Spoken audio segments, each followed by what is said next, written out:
A mí siempre me ha parecido muy bonito toda la forma en cómo el dibujo ha sido una manera de representarnos a nosotros mismos, no solo ahora, sino desde antaño. Y me cuestiona mucho el hecho de que muchas veces lo vamos dejando de lado en la medida en que crecemos. Entonces, me gustaría que pensáramos en esa forma en cómo nos expresamos más allá de las palabras. Hoy, en Frecuencia Unal, nos encontramos con el profe Bernardo Rincón y con él vamos a estar hablando sobre el dibujo y sobre esa capacidad de expresarnos más allá de las palabras. Hola, profe, bienvenido, ¿cómo estás? Muy bien, muchas gracias. A propósito de lo que dijiste al principio, el problema del dibujo es un problema más de la sociedad y también de muchos factores. Hay el factor educativo, el factor social.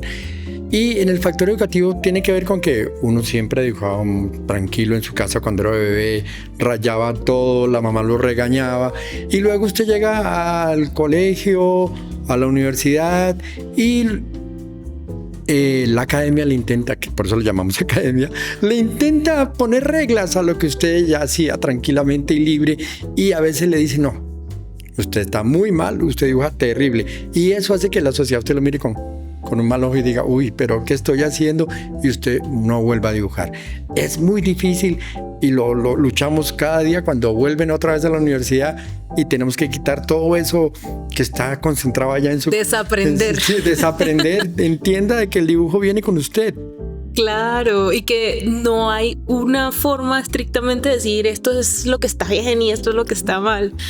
Porque, por ejemplo, un ejemplo sencillo, Picasso dibujaba bien, dibujaba mal, ¿cierto? El cubismo es bonito, el cubismo es feo.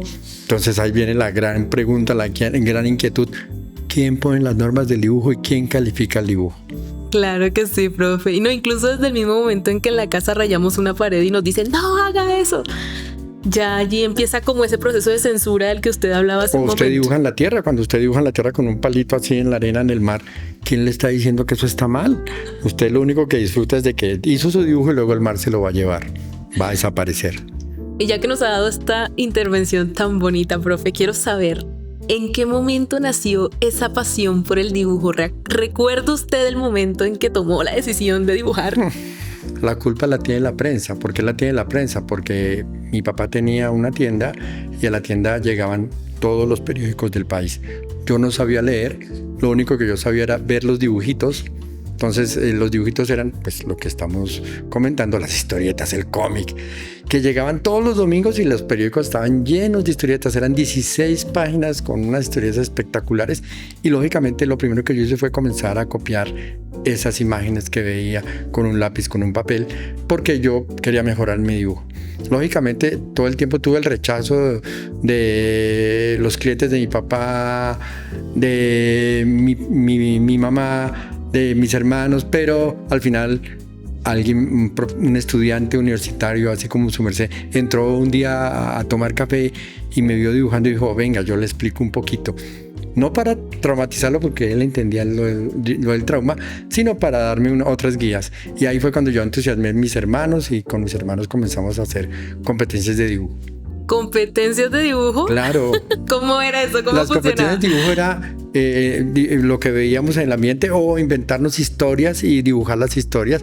Y lógicamente mi hermana y yo éramos mejores en algunos sentidos, pero mi hermano era el mejor dibujante. Finalmente todos terminamos estudiando carreras relacionadas con el dibujo. No sé qué sucedió, pero todos terminamos estudiando carreras relacionadas con el dibujo. Y mi padre era tendero, tengan en cuenta, y mi mamá se dedicaba a las labores en la casa, entonces no entendemos cómo resultamos los tres dibujando. Pero qué maravilla. Y entonces, en ese orden de ideas, ¿cómo fue ese proceso para llegar a estudiar una carrera relacionada Lógicamente, con el dibujo? pues si todo el tiempo estaba dibujando, aunque los curas del colegio me hayan roto los cómics, todavía me los deben. ¿Se los rompieron? Pero es que, claro, había censura. En ese momento no era muy bien visto que la gente leyera historietas, no estaba bien. Entonces, lógicamente, eso venía del franquismo español y de la censura en México. Entonces, lógicamente, se creía, y además como teníamos un convenio con la Iglesia para la Educación, se creía que leer historieta no era bueno para la salud. La historieta solamente la leían las personas de muy baja clase, entonces los emboladores, los criminales, porque como habían hecho una encuesta alguna vez en Estados Unidos, habían llegado a la conclusión de que todos los niños bandidos, niños criminales, ¿qué leían cuando están en la cárcel? Pues historieta. Entonces la historieta no es buena, no hay que leer historietas. Pero entonces hubo muchas trabas a la hora de elegir una carrera. Siempre hubo muchas trabas a la hora de elegir una carrera, pero finalmente mi papá dijo, pues si encuentra algo que le guste y algo que tenga que ver con lo que usted siempre ha querido, que es ser dibujante, pues apúntese. Entonces, primero yo estudié publicidad en la TEA de Lozano y luego le dije a mi papá, si yo soy capaz de pasar a la universidad pública, a la Universidad Nacional, usted me lo patrocina. Y me dijo, sí, claro, hágale. Entonces me presenté a la Universidad Nacional de Colombia y aquí estoy. Oh, qué maravilla. Me alegra mucho todo para que este momento se dé. Profe, ¿a quiénes recuerda? ¿Qué profesores tiene usted en su mente? ¿Los lleva con cariño? No, cuéntenos. Eso fue un cambio de estatus, un giro total, porque cuando yo llegué a la Universidad Nacional, lógicamente nadie sabía hacer historietas. Fue la primera. Usted fue un innovador. Sí, claro, fue la primera frustración, pero claro, ver un montón de gente que dibujaba y que amaba dibujar y que le gustaba dibujar, me abrió las puertas a otro mundo. Entonces yo comencé a preguntar entre todos los estudiantes, oiga, ¿quiénes son las personas que me podrían ayudar en mi camino a ser dibujante? Entonces varios me dijeron, puede ser el maestro David Consuegra, puede ser el maestro Balbino Arriaga, puede ser el maestro Jorge Peña, porque todos tienen estatus de maestro. Lógicamente, ¿por qué? Porque son profesores de la Universidad Nacional, de la Escuela de Artes, porque en ese momento diseño gráfico no pertenecía a la Escuela de Artes, no estaba separada, no era independiente, éramos parte de Bellas Artes, y me fui a buscar al maestro David Consuegra. Y claro, con el maestro David me dijo, no, yo no sé hacer historietas, pero le puedo ayudar. Le voy a traer bibliografía. Entonces el maestro David comenzó a traerme sus libros y yo a trabajar con sus libros y a ver cómo era la cosa del dibujo para hacer historietas. Wow, qué bonito. Entonces usted fue encontrando la manera de Me tocó inventármela, porque también estaba el maestro Jorge Peña. El maestro Jorge Peña publicaba historietas, pero me dijo no chino, porque él es bogotano roló. Eso no se aprende, eso se copia.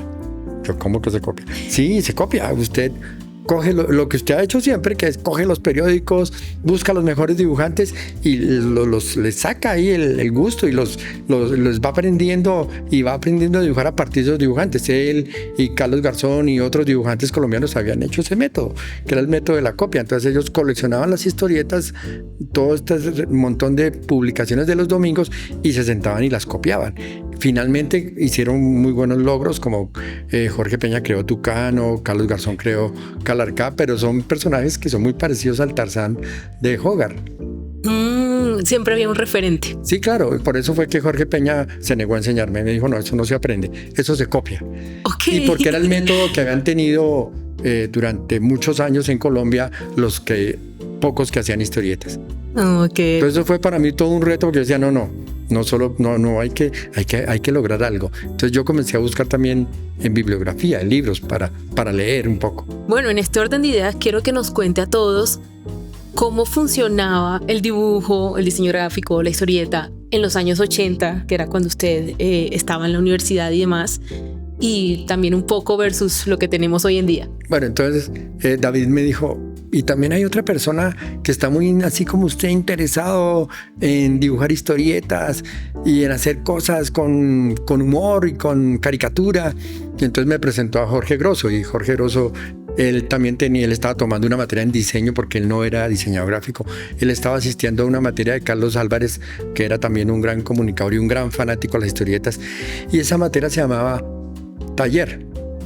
Y ahí en el taller, pues que era el taller de comunicación, pues había otra chica que se llamaba Cecilia Cáceres, que también estaba en la misma motivación. Y entonces entre todos dijimos, en vez de hacer un taller de comunicación, hagamos un taller de humor. Y entonces fue cuando con Grosso, con Cecilia, con Socorro, con otros construimos el taller de humor. ¿Y cuál es la idea? Pues la idea es que publiquemos o promocionemos nuestros dibujos. Al principio pues hacíamos exposiciones en las paredes de los salones o en los corredores del edificio de arquitectura que ya no existe, y luego decidimos por hacer fanzines. Entonces ahí fue cuando apareció las publicaciones. Vea pues, profe, qué chévere. Y entonces ustedes en el taller del humor, ¿qué lograron? Lo primero que logramos es darnos a conocer, entonces sacamos una publicación muy simpática que le pusimos Humor UN, Humorún, y la frase del Humorún que le encanta a todo el mundo es: sale cuando puede y puede que no salga. Realmente podía que no saliera, pero salió. Y la manera que lo hacíamos era con fotocopias. Las fotocopias comenzaban a ponerse de moda. Antes de la fotocopia estaba el mimeógrafo, pero es que el mimeógrafo no reproducía muy bien el dibujo. Entonces apareció la fotocopiadora. Las fotocopiadoras de la universidad estableció varios sitios para que la gente pudiera fotocopiar, y había un convenio con la gente que prestaba el servicio de fotocopias. Usted presta el servicio de fotocopias, hace unos pesos, pero en retribución le paga a los trabajadores de la universidad, a las secretarias y a los directivos con copias que necesiten de algunos de sus documentos, documentos. Y entonces en ese momento pues nosotros también preguntamos: oiga, ¿podría ser posible que nos fotocopiaran nuestra publicación? Entonces hicimos un machote, sacamos la fotocopia y comenzamos a publicar.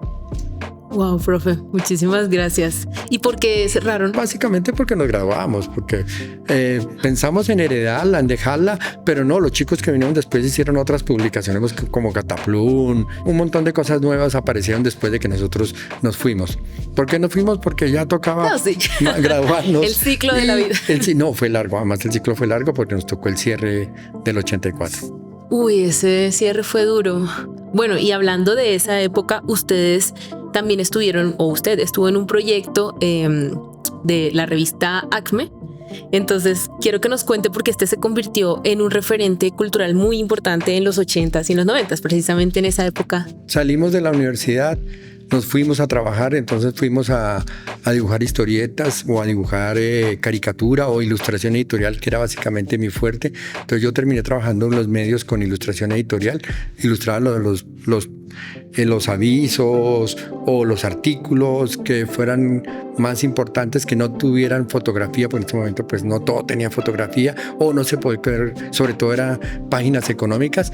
Y allí me encontré otra vez con Grosso, que trabajaba en el periódico, con otros chicos que también venían de otras universidades pero estaban motivados, Farape, Germán Fernández, todos tenían ganas de publicar. Entonces con Grosso se nos volvió a ocurrir la idea de que hiciéramos una publicación. Grosso había tenido ya un borrador de publicación que le llamaban El Bus, y la idea del bus era como sacar una revista para vender en el bus, o para regalar en el bus, o para hacer algo en el bus, que el bus es como el espacio donde uno más tiempo pasa en Bogotá.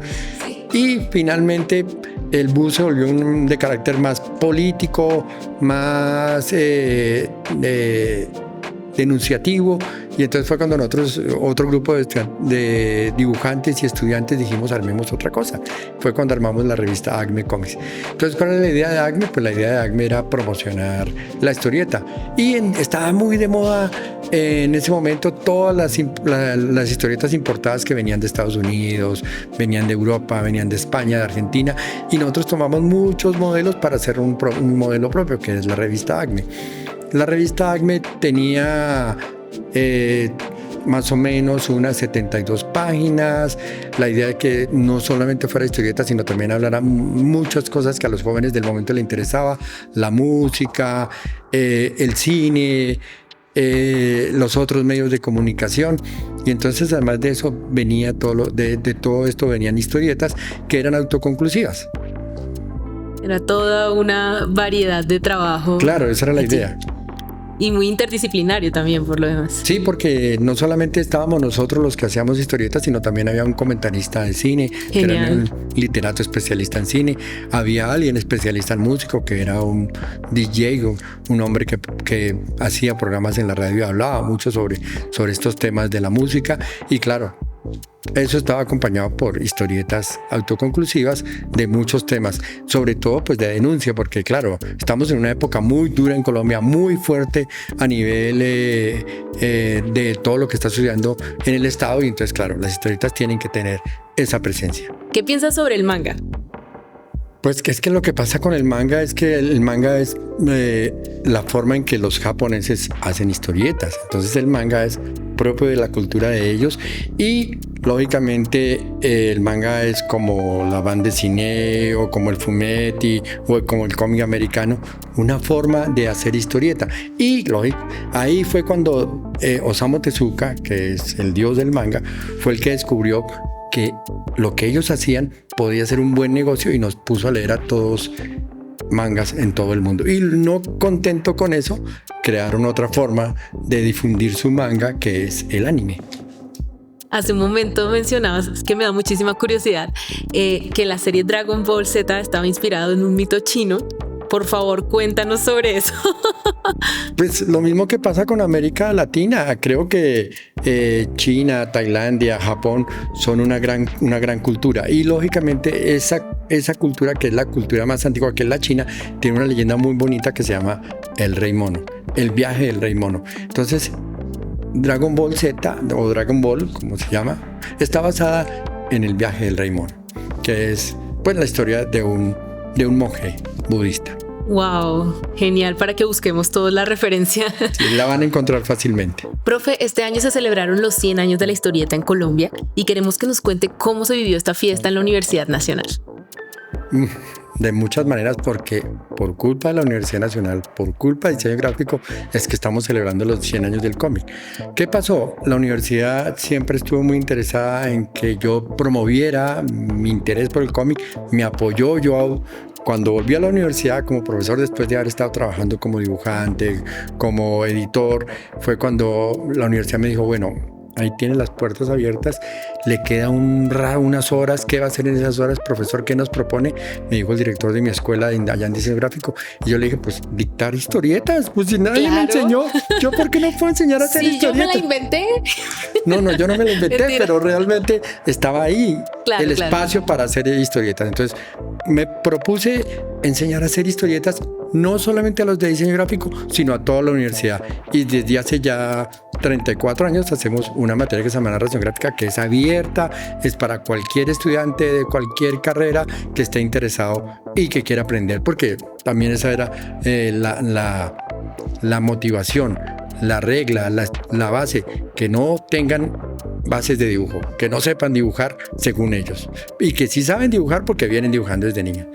Y a partir de eso, cuando yo viajaba a presentar sobre la materia de narración gráfica, todo el mundo decía, oiga, chéverísimo, profe, pero cuéntenos un poco sobre la historieta en Colombia, cuál es el origen, cuándo apareció. Y yo, porque todos hacían exposición sobre la historieta en Estados Unidos y había unas publicaciones, unos libros, unos conferencistas, la historieta en México, y todo el mundo hablaba. Y yo, vale, la historieta en Colombia no tiene una historia, tenemos que armar una historia.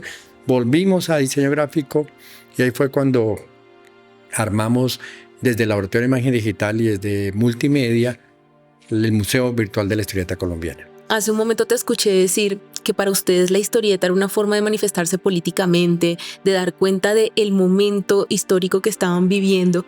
Entonces me parece también muy interesante cómo la historieta puede relacionarse con esta situación que estamos viviendo actualmente, y quisiera preguntarte cuáles son los principales retos que tiene la historieta en Colombia. Bueno, lo más interesante con la aparición del Museo Virtual de la Historieta es que descubrimos que no éramos los únicos que hacíamos historieta de denuncia. Varios habían hecho durante mucho tiempo historieta de denuncia, pero además aparecieron, y ahora es muy de moda, el término novela gráfica. Entonces, con la aparición de la novela gráfica, que es lo que está de moda, muchos de esos dibujantes, guionistas y creadores que habían estado ocultos o encerrados y tenían dudas, comenzaron a manifestarse, y es lo que está pasando ahora en Colombia. Todos los jóvenes creadores están produciendo muy buenas novelas gráficas que están haciendo trabajo de denuncia social. Muchos de ellos se han unido con grupos de investigadores y han viajado a los Montes de María, al Baupés, al Putumayo, a otros lugares para construir a partir de la comunidad estas historietas que son tan interesantes. No más ver el Premio Nacional de Novela.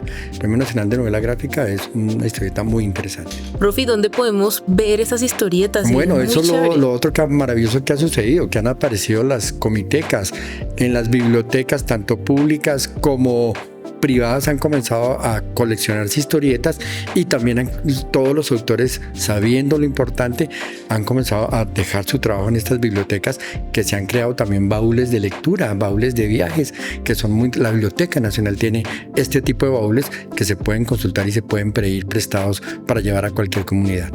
Qué importante conservar todos estos relatos y además por lo que nos decías también hace un momento sobre cómo la historieta puede fomentar el ejercicio de la lectura que pues en nuestros tiempos de redes sociales y demás se está perdiendo. Claro, es que lo más difícil de esa construcción de ese museo virtual fue buscar el material para construir una historia de la historieta, para descubrir que el primer personaje de la historieta colombiana se llamó Mojicón. Fue un trabajo que solamente las bibliotecas nos pudieron ayudar con el apoyo que tenían, porque eran las únicas, la Biblioteca Nacional y la Biblioteca Luis Ángel Arango, que conservaban dentro de sus anales prensa, porque es que lógicamente la historieta siempre se publicó en prensa, claro. Y la prensa es... El formato, pasa. Sí. No es un formato que se coleccione, sino es un formato pasajero. Después de que se lee el periódico, al otro día termina debajo de la jaula de los pajaritos. Ciertamente, profe. Entonces, ahora cuéntanos cuáles serían los principales logros de la historieta en Colombia. Yo creo que el principal logro de la historieta colombiana es que haya resistido el avatar del tiempo y todo lo que ha sucedido en este país, porque hay países donde ha ido desapareciendo, como Argentina. Argentina en este momento la historieta está muy desaparecida, muy de capa caída. ¿A causa de la censura? No la censura, sino el problema económico, ¿cierto? Claro. Porque la historieta colombiana también le pasó, pero es que en Colombia todo llega tarde, todo llega muy, muy después. Entonces Argentina tuvo un auge editorial fuertísimo en los años 90, sí. Pero que hoy en día, debido a la crisis económica argentina y también la crisis mundial con respecto a las tintas y a los papeles, pues ha caído. Entonces por eso es que la gente ha comenzado a buscar otras formas de leer historieta. Profe, nos alegra mucho que la historieta haya logrado resistir al paso del tiempo y también a nuestras épocas de internet, que aún sobreviva. Y pues ahora queremos ponerte el reto del dibujo. Si viniste hasta acá, queremos que nos dibujes algo. No todos los dibujantes de cómic dibujan en vivo, no les gusta, son muy tímidos, hay varios dibujantes que no lo hacen, pero nosotros hicimos la diferencia, porque la Feria del Libro fue la que nos obligó a comenzar a dibujar en vivo y en público. ¿Por qué? Porque el dibujo es un oficio como de ermitaño, ¿cierto? Uno piensa que el dibujante cómic está encerrado en su habitación con una mesa de dibujo dibujando, y es verdad. Pero cuando fuimos a la Feria del Libro y queríamos promover nuestras historietas, la gente venía a la mesa. ¿Y ustedes qué hacen?, decían los niños. Nosotros dibujamos. ¿Ustedes qué van a dibujar? Ay, no es y entonces cierto. Fue cuando nos tocó ponernos a dibujar, y fue lo que pasó. Entonces, por lo general, lo que hacíamos era caricaturas de personajes. Entonces, venía la persona. El profe viene preparado. Pues siempre. Entonces venía la persona, por favor, usted me puede hacer una caricatura. Y claro, eso también fue un gran reto, porque no éramos caricaturistas, no es que supiéramos hacer caricaturas. Entonces, claro, lo primero fue hablar con la persona, convencer a la persona de que se dejara hacer la caricatura. Wow. Entonces, lógicamente, pues esto se llama práctica, ya muchos años de estar haciéndole. Y lógicamente uno le va preguntando al personaje que cuáles son sus gustos, qué estudia, qué le gustaría que le apareciera en la caricatura. Entonces, a partir de esas preguntas uno va colocando, pues, algunos detalles dentro de la caricatura, ¿cierto? Para que el dibujado se sienta honrado con la caricatura que le hicimos. ¿Y los niños qué decían al final? ¿Sí salían contentos? Algunos quedan muy contentos, y algunos, que es lo más emocionante del ejercicio, es que me regalan lápiz y papel, y entonces al final terminamos ellos dibujando. Nosotros terminábamos regalando de las caricaturas, porque al final pues eran tan preciosos los dibujos que ellos hacían, que eran mucho mejor que los que nosotros hacíamos. Entonces nosotros decíamos, no, pues, ¿qué le vamos a estar cobrando? Déjeme, me regala su dibujo. Y claro, muchos de los niños dejaban sus dibujos orgullosos, que nosotros exhibíamos en las paredes de la Feria del Libro. Ay, qué hermoso ejercicio, profe. No, pues es que es un reto, y hoy en día ese modelo que nosotros inventamos hace ya casi 30 años con la Feria del Libro aquí en Bogotá se ha vuelto común en todas las ferias del libro del país. Entonces la gente va a las ferias del libro siempre buscando el caricaturista, siempre buscando el que lo dibuje, siempre buscando el que le haga el detalle, la caricatura, y entonces eso suele sí, suceder. que van en parejas y demás. Sí, van en parejas, Sí. o llevan al perro para que le dibujen al perro, y si hay gente que lleva al perrito para que le dibujen al perrito, y bueno, eso suele suceder y eso es muy común. Y ahora me tienen que dar hacer el pago. ¿Cuánto sería por este hermoso dibujo? Ay, nosotros cobrábamos muy económico porque también pensábamos en que el público no tenía todo el dinero y iba a la feria del libro a sufrir, a luchar, entonces cobrábamos 5,000 pesos, 3,000 pesos, y a veces una sonrisa, con los niños una sonrisa. Profe, quiero que ahora, pues yo me siento muy motivada con todo lo que nos está contando, y pues para motivar también a las personas que nos están viendo y nos están escuchando, ¿qué consejo les daría a las personas que les gustaría dedicarse al dibujo o a carreras afines con el diseño? Bueno, lo que pasa con el dibujo y con el diseño es que sigue siendo una carrera que no es creíble. Cuando uno dice en su casa voy a ser dibujante o voy a ser diseñador, los papás dicen se va a morir de hambre, Dios mío. Pero yo creo que la principal motivación es creer en uno mismo, creer que uno es capaz y creer que eso que uno hace es con lo que va a vivir, de lo que va a vivir y de lo que va a comer. Entonces, si usted cree que eso es lo que va a vivir y que lo que va a comer, pues lo va a hacer. Yo vivo del dibujo, aunque dicen, no, que usted es docente, pues sí, pero enseño dibujo. Claro. Entonces, y tengo que saber dibujar para poder explicar. Entonces, yo he vivido toda la vida el dibujo y creo que se puede vivir del dibujo. Entonces, creo que hay que creer en uno, y si uno cree en uno, pues a seguir adelante. Y para los que les gusta el dibujo, pues dibujar. No hay otro. Es lo mismo que ganarse el Tour de Francia. ¿Cómo se gana el Tour de Francia? Pues pedaleando. Sí, claro. A dibujar se aprende dibujando. Sí. Profe, muchísimas gracias. Me parece muy inspirador lo que nos has contado hoy, porque efectivamente cuando decimos en la casa que queremos ser artistas, filósofos, cineastas, nadie dice sí. Sí. Entonces me parece un muy bonito mensaje para las personas que nos están viendo. Sí, y yo creo que todos los que estamos aquí en la Universidad Nacional, desde las diferentes carreras, tienen la misma motivación, porque cuando yo dicto la materia de narración gráfica, ahí llegan los de medicina que dicen lo mismo, los de ingeniería que dicen lo mismo, o los de ciencias humanas que piensan igual. Porque todo el mundo dice, por ejemplo, ¿para qué un literato? Claro. Creen en él, y porque el mundo de la lectura, el entretenimiento y la literatura se necesita. El mundo necesita a los artistas. Claro. Profe, muchísimas gracias. Esperamos verte pronto por acá otra vez.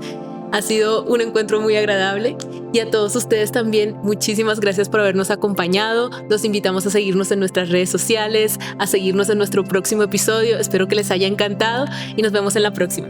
Hasta luego.